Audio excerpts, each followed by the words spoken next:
ਬਾਦਸ਼ਾਹ ਸੀ ਤੇ ਉਹਨਾਂ ਨੂੰ ਨਾ ਕਿਸੇ ਨੇ ਦੋ ਬਾਜ਼ ਦੇ ਬੱਚੇ ਦਿੱਤੇ, ਬੜੇ ਨਸਲੀ ਬੜੇ ਆਲਨ ਕਿਸਮ ਦੇ। ਤੇ ਉਹ ਬਾਦਸ਼ਾਹ ਨੇ ਸਾਂਭੇ ਤੇ ਉਹਨਾਂ ਚੋਂ ਇੱਕ ਜਿਹੜਾ ਸੀ ਨਾ ਬਾਜ਼ ਦਾ ਬੱਚਾ, ਉਹ ਉੱਡਦਾ ਸੀਗਾ, ਤੇ ਇੱਕ ਜਿਹੜਾ ਸੀ ਉਹ ਜਿਹੜੀ ਟਾਹਣੀ ਤੇ ਬੈਠਾ ਸੀ ਉਹ ਉੱਥੇ ਦੀ ਉੱਥੇ ਬੈਠਾ ਸੀ, ਉਹ ਉੱਡਦਾ ਨਹੀਂ ਸੀ। ਤੇ ਉਹਨੇ ਆਪਣੀ ਸਲਤਨਤ ਦੇ ਵਿੱਚੋਂ ਜਿੰਨੇ ਵੀ ਹਕੀਮ ਤਬੀਬ ਸਨ, ਯਾਨੀ ਡਾਕਟਰ ਸਨ, ਉਹ ਸਾਰੇ ਬੁਲਾ ਕੇ ਸਾਰਿਆਂ ਨੂੰ ਚੈੱਕ ਕਰਾਇਆ ਕਿ ਮੇਰਾ ਬਾਜ਼ ਨਹੀਂ ਉੱਡਦਾ। ਉਹਨਾਂ ਸਾਰਿਆਂ ਇਲਾਜ ਕੀਤਾ, ਬਾਜ਼ ਨਹੀਂ। ਤੇ ਜਦੋਂ ਬਾਦਸ਼ਾਹ ਨੂੰ ਇੱਕ ਬੰਦੇ ਨੇ ਦੱਸਿਆ ਨਾ ਕਿ ਇੱਕ ਫਲਾਂ ਜਗ੍ਹਾ ਤੇ ਇੱਕ ਹਕੀਮ ਹੈ ਤੇ ਉਹ ਇਹ ਹਟਾਏਗਾ, ਤੇ ਤੁਸੀਂ ਉਹਨੂੰ ਬੁਲਾਓ। ਤੇ ਬਾਦਸ਼ਾਹ ਕਹਿੰਦਾ ਵੀ ਬੁਲਾਓ ਉਹਨੂੰ ਬੁਲਾ ਕੇ ਜਿਹੜਾ ਨਾ ਤੇ ਦੱਸੋ ਵੀ ਇਹ ਬਾਜ਼ ਨਹੀਂ ਹੋਵੇ। ਖੈਰ ਉਹ ਆਇਆ, ਬੁਲਾਇਆ ਗਿਆ, ਬੰਦਾ ਭੇਜਿਆ, ਉਹ ਹਕੀਮ ਨੂੰ ਲੈ ਆਏ ਸੀ। ਜਦੋਂ ਲਿਆਂਤਾ ਤੇ ਉਹਨੇ ਆਣ ਕੇ ਬਾਜ਼ ਨੂੰ ਚੈੱਕ ਕੀਤਾ, ਉਹਦੇ ਪਰ ਚੈੱਕ ਕੀਤੇ, ਉਹਦੀਆਂ ਲੱਤਾਂ, ਅੱਖਾਂ, ਮੂੰਹ, ਹਰ ਚੀਜ਼ ਚੈੱਕ ਕੀਤੀ ਕਿ ਬਾਜ਼ ਦਾ ਬੱਚਾ ਠੀਕ ਹੈ, ਉੱਡਦਾ ਕਿਉਂ। ਤੇ ਉਹ ਬਾਜ਼ ਨੇ ਨਾ, ਹਕੀਮ ਨੇ ਜਿਹੜੀ ਟਾਹਣੀ ਤੇ ਉਹ ਬੈਠਾ ਸੀ ਉਹ ਟਾਹਣੀ ਵੱਢ ਛੱਡੀ। ਜਦੋਂ ਟਾਹਣੀ ਡਿੱਗਣ ਲੱਗੀ ਤੇ ਬਾਜ਼ ਦੇ ਬੱਚੇ ਨੇ ਅਟਾਰੀ ਲਈ, ਉਹ ਲੈਣੀ ਪਈ ਕਿਉਂਕਿ ਉੱਡਣਾ ਪਿਆ, ਮਜਬੂਰੀ ਬਣ ਕੇ।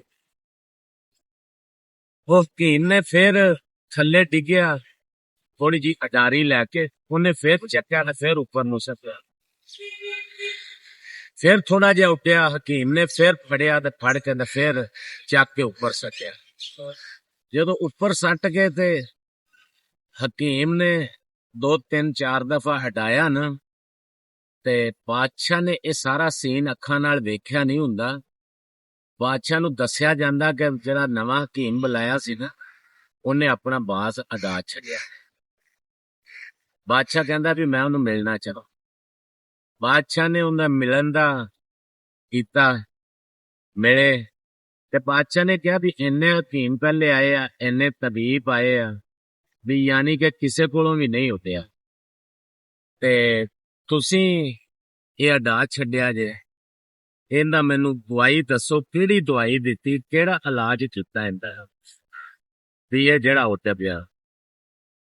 ਹਕੀਮ ਸਾਹਿਬ ਫਰਮਾਉਂਦੇ ਨੇ ਕਿ ਉਹਨਾਂ ਨੇ ਕਿਹਾ ਕਿ ਜਦੋਂ ਤੁਹਾਡਾ ਬਾਜ਼ ਦਾ ਬੱਚਾ ਜਿਹੜੀ ਟਾਹਣੀ ਤੇ ਖੰਜੇ ਘੁੱਟ ਕੇ ਬੈਠਾ ਹੋਇਆ, ਉੱਥੇ ਹੀ ਤੁਸੀਂ ਉਹਨੂੰ ਦਾਣਾ ਦੇ ਛੱਡਦੇ, ਉੱਥੇ ਹੀ ਤੁਸੀਂ ਉਹਨੂੰ ਜਿਹੜਾ ਆਪਣਾ ਦੇ ਛੱਡਦੇ ਹੋ, ਪਾਣੀ ਦੇ ਛੱਡਦੇ ਹੋ, ਉੱਥੇ ਹੀ ਉਹਦੀ ਜ਼ਰੂਰੀਆਤ ਜ਼ਿੰਦਗੀ ਪੂਰੀ ਕਰ ਛੱਡਦੇ ਹੋ।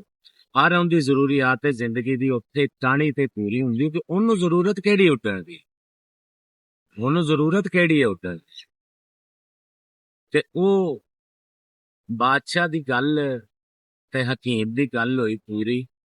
ਇਹ ਇਸ ਮਾਸ਼ਰੇ ਵਾਸਤੇ, ਸਾਡੇ ਵਾਸਤੇ ਆ, ਜਿਹੜੇ ਅੱਜ ਕੱਲ ਦੇ ਨੌਜਵਾਨ ਟਾਹਣੀਆਂ ਤੇ ਪੰਜਾਂ ਘੁੱਟ ਕੇ ਬੈਠੇ ਹੋਏ ਆ, ਹੱਪੇ ਦੀ ਕਮਾਈ ਆ ਰਹੀ ਹੈ, ਤੇ ਉਹ ਟਾਹਣੀ ਤੇ ਬੈਠੇ ਹੀ ਦਾਣਾ ਖਾ ਰਹੇ, ਟਾਹਣੀ ਤੇ ਬੈਠੇ ਹੀ ਪਾਣੀ ਪੀ ਰਹੇ, ਤੇ ਟਾਹਣੀ ਤੇ ਬੈਠੇ ਜ਼ਰੂਰੀਆਤ ਜ਼ਿੰਦਗੀ ਪੂਰੀ ਕਰ ਰਹੇ। ਤੇ ਇਹ ਗੁਜ਼ਾਰਿਸ਼ ਕਰਾਂਗੇ ਆਪਣੇ ਬੱਚਿਆਂ ਨੂੰ, ਆਪਣੀ ਔਲਾਦ ਨੂੰ, ਜੇ ਥੋੜਾ ਜਿਹਾ ਸਰਕਲ ਦੇ ਵਿੱਚ ਲਿਆਓ, ਕੱਲ ਨੂੰ ਟਾਹਣੀ ਨਾ ਵੱਢਣੀ ਪਵੇ, ਟਾਹਣੀ ਦੀ ਬੱਚਤ ਹੋ ਜਾਵੇ ਤਾਂ ਤੁਹਾਡੇ ਬੱਚੇ ਆਪਣੀ ਆਪ ਖਿਡਾਰੀ ਮਾਰਨ। ਹੱਸਦੇ ਰਹੋ ਤੇ ਵਸਦੇ ਰਹੋ।